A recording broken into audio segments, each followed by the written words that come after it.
नमस्कार, जय हिंद, वंदे मातरम। आप सभी विद्यार्थियों का स्वागत है आपके अपने YouTube प्लेटफॉर्म उदय एजुकेशन में।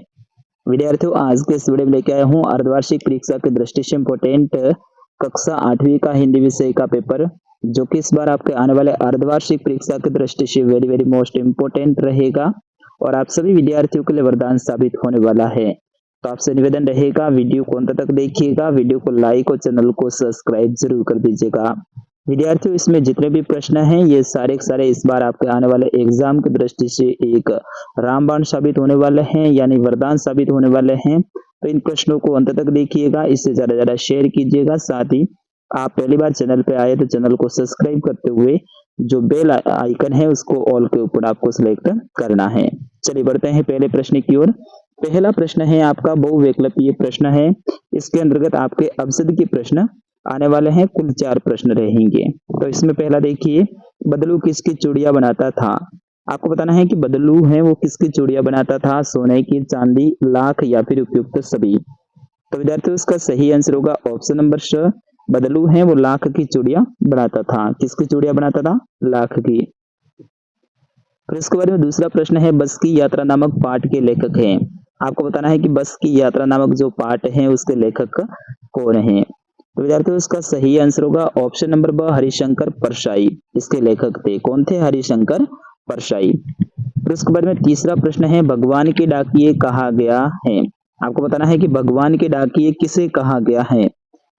तो पक्षी और बादल दोनों को ही भगवान के डाकिए कहा गया है, क्योंकि बिना सीमा की रोक टोक के ये कहीं पर भी आ जा सकते हैं। ऐसा तो नहीं है कि किसी देश के द्वारा पक्षी को रोका गया हो या फिर बादल को रोका गया हो, तो बिना बंधनों के ये इधर उधर चले आते हैं, तो इसलिए इनको भगवान के डाकिए कहा जाता है।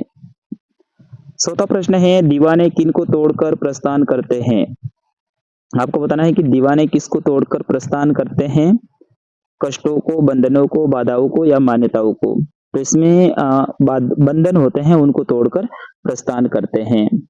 फिर उसके बाद में दूसरा प्रश्न है, अति लघुतरात्मक प्रश्न। इसके अंतर्गत आपके छोटे छोटे प्रश्न आने वाले हैं और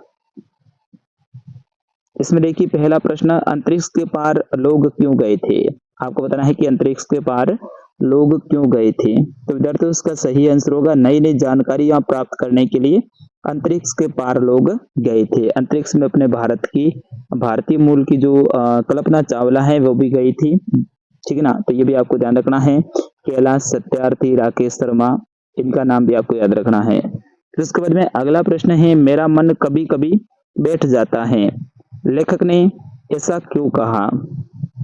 तो चोरी, डकैती, हत्या की घटना को देखकर लेखक ने कहा कि कभी कभी मेरा मन भी बैठ जाता है, क्योंकि यहाँ पर चोरियां, डकैती, हत्याएं होती हैं, इन घटनाओं को देखा नहीं जाता है। फिर इसके बाद में अगला प्रश्न है, सुदामा भेंट स्वरूप क्या लाए थे। तो ये भी वेरी वेरी मोस्ट इंपोर्टेंट है। श्री कृष्ण के लिए सुदामा भेंट स्वरूप क्या लाए थे? चावल लाए थे। फिर उसके बाद में अगला है कि झाऊलाल का मकान कहाँ था। तो काशी शहर में था। कहाँ पर था? काशी में। और पांचवा प्रश्न है, पुडुकोट्टई भारत के किस राज्य में है। तो यहाँ पर महिलाओं के द्वारा आंदोलन हुआ था, चाइकल आंदोलन, और ये तमिलनाडु राज्य में है। कहाँ पर है विद्यार्थियों? तमिलनाडु में। ये प्रश्न सारे के सारे इंपोर्टेंट हैं।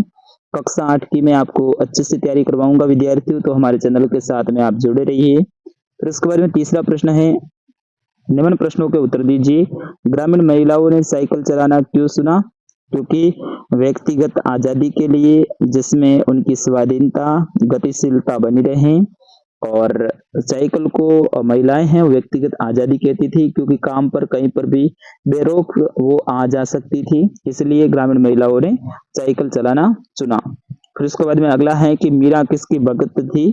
तो मीरा है वो श्री कृष्ण की भगत थी। किसकी थी? श्री कृष्ण की। अगर यहाँ पे प्रश्न आता कि मीरा के गुरु कौन थे, तो वो रैदास थे, लेकिन यहाँ पे भगत का पूछा जा रहा है तो श्री कृष्ण की थी। फिर उसके बारे में तीसरा प्रश्न है, श्री कृष्ण के पास से लौटते समय सुदामा दुखी क्यों थे। क्योंकि जिस सहयोग की आशा से वो कृष्ण के पास में आए थे, वैसा सहयोग कृष्ण ने नहीं किया था, यानी खाली हाथ वापस लौट रहे थे, लेकिन उनको पता नहीं था कि जैसे ही अपने घर पे जाएंगे तो वहां पे कृष्ण ने तो बहुत सारी हेल्प उनकी कर दी थी, क्योंकि जैसे ही घर पे जाएंगे तो सारी चीजें उनको वहां पर उपलब्ध मिली थी, क्योंकि वो कृष्ण तो भगवान थे। तो उस हिसाब से जब वहां से वो लौट रहे थे ना, तब उनके हाथ में कुछ भी नहीं दिया था, इसलिए वे दुखी थे। फिर उसके बाद में अगला है, लेखक के मन में बस को देखकर श्रद्धा की उम्र पड़ी, क्योंकि बस बहुत सी पुरानी टूटी फूटी सी खटारा सी लग रही थी और लेखक को ऐसा लग रहा था कि ये तो 20 रास्ते में खत्म हो जाएगी, इसको क्यों चला रहे हैं इसके मालिक। इसलिए बस को देखकर लेखक के मन में श्रद्धा उमड़ पड़ी थी। अगला है कि वीरों के हृदय पर किसका बोझ है और क्यों है। तो वीरों के हृदय में असफलता का बोझ है। फिर उसके बाद में चौथा प्रश्न है, निम्न के पर्यायवाची शब्द लिखिए। पर्यायवाची शब्द लिखना है, दिन का पर्यायवाची लिखना है आपको, ठीक है ना। दिन का पर्यायवाची आपको लिखना है, जैसे कि दिवस रोज, उसी तरह से बादल का जलज मेघ, और फिर उसके बाद में अमृत है तो अमृत का सुधा सोम, और जो चांद है इसका सुधा का चंद्रमा। इस तरह से आपको इनके पर्यायवाची लिखने हैं। फिर उसके बाद में पांचवा प्रश्न है, निम्नलिखित मुहावरों के अर्थ लिखने हैं। जैसे कि हक्का बक्का होना, इसका मतलब होता है आश्चर्यचकित रहे रहना या फिर होना। आश्चर्यचकित होना यानी अचानक से कोई चीज अपने सामने आ जाती है तो अपन हक्का बक्का रह जाते हैं कि ऐसा उम्मीद नहीं थी, ऐसा हो गया। इसका मतलब है आश्चर्यचकित हो गए, यानी हक्का बक्का हो गए। मन मोह लेना, मन मोह लेना का मतलब है आकर्षित करना, ठीक है ना। कोई चीज ऐसी होती है जिनको देखकर अपना मन मोह लेता है, यानी अपन उनकी तरफ आकर्षित हो जाते हैं, तो ये मन मोह लेना। फिर उसके बाद में छठा प्रश्न है, निम्न पद्यांश की सप्रसंग व्याख्या करनी है। सप्रसंग का मतलब है कि ये कौन से पाठ से लिया गया है, इसके लेखक कौन है, उनके बारे में 2 लाइनें पहले लिखनी है। फिर उसके बाद में यहाँ पर जो लाइनों में दे रखा है इनका थोड़ा सा विस्तार करके आपको लिखना है। जैसे कि हम दीवानों की क्या हस्ती है, आज जहाँ है आज यहाँ, कल वहां चले, मस्ती का आलम साथ चला, हम धूल उड़ाते जहां चले।